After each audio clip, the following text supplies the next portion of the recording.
A few days ago, the US private equity house Clayton Dubilier Rice made an £8.7 billion takeover bid for the supermarket chain Morrisons.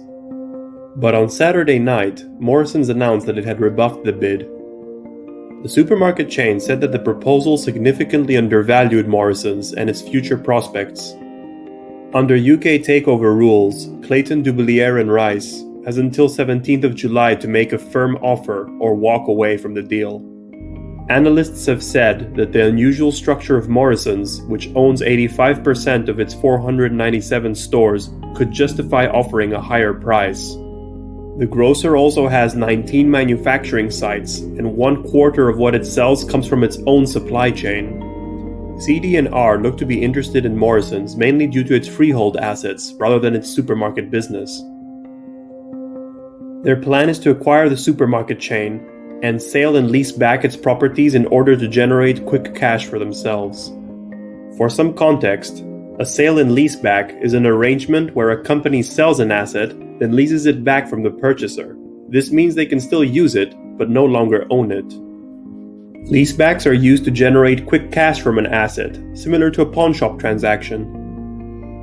So basically, CD&R plans to sell Morrisons properties, then rent them out to make short-term profits, as they do not have long-term ambitions for the chain. Another example of when a buyout occurred to take advantage of property assets was when the Issa brothers acquired Asda. The Issa brothers then proceeded to raise £1.7 billion by disposing Asda's assets and loading up Asda with £3.7 billion worth of junk-rated bonds. But a general conclusion we can draw from this is that the retail industry is particularly attractive for private equity firms. This is because they have been traditionally undervalued and also have a rich property portfolio which has innate value. But it's also interesting to look at the deal in more detail. From Morrisons' perspective, it is more advantageous for a company to remain listed unless a compelling offer is made. In fact, CD&R's offer actually boosted it, as its share price jumped by 30% after it rejected the private equity house's bid. That being said, Morrisons' performance has generally been underwhelming, even despite its resilience throughout the pandemic. This adds further to the impression that CD&R is after the innate value of their property assets, rather than the supermarket business itself. It also means that Morrisons could be more vulnerable to a takeover than they care to admit. Moreover, compared to CD&R, Morrisons' current management team views store ownership and food manufacturing as strengths of its business. This means that they may be unwilling to sacrifice them as part of a takeover defense in response to a hostile takeover by a private equity firm. From CD&R's perspective, the private equity firm is simply being cautious. While Morrisons rejected the bid for being too low, its investors agreed that the supermarket would be willing to proceed at the right price. People close to the CD&R negotiations said that the private equity house had made a purposefully low bid in order to test the waters. They did this in order to gauge investor reactions and political pushback. In terms of investor reactions, British fund managers such as M&G and Schroders have publicly criticized US buyouts of UK firms. Both of these fund managers are shareholders at Morrisons, so CD&R needed to appreciate the level of their resistance before making a more formidable offer. CD&R was also on the lookout for political pushback. Political comments can be hugely detrimental to takeover bids. For example, in 2014, the then Shadow Business Secretary Chuka Omuna publicly denounced Pfizer's proposed takeover of AstraZeneca. This led to the AstraZeneca board rejecting the bid later that month.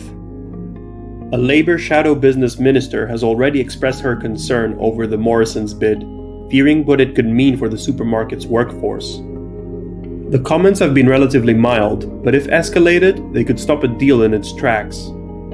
In addition to detrimental comments, another consideration for CD&R is direct government intervention. The UK government has new powers to potentially prevent a buyout under the new National Security and Investment Act of 2021. However, the act is very new, and its scope has yet to be tested, so it is unclear whether it poses an actual threat to CD&R. As we mentioned earlier, under UK takeover rules, CD&R has until 17th of July to make a firm offer. Depending on investor reactions and political blowback, it is likely that we will see CD&R return with a more serious offer at hand. This news is interesting because it is one of many examples of foreign private equity firms being suddenly interested in UK investments. Foreign private equity firms have snapped up more UK companies in the last 18 months than at any time since the 2008 financial crisis. Take for example Dublin-based UDG Healthcare, who agreed to a £2.6 billion takeover offer from CD&R in May this year. Or the life insurer LV, who agreed to sell itself to Bain Capital in a £530 million deal.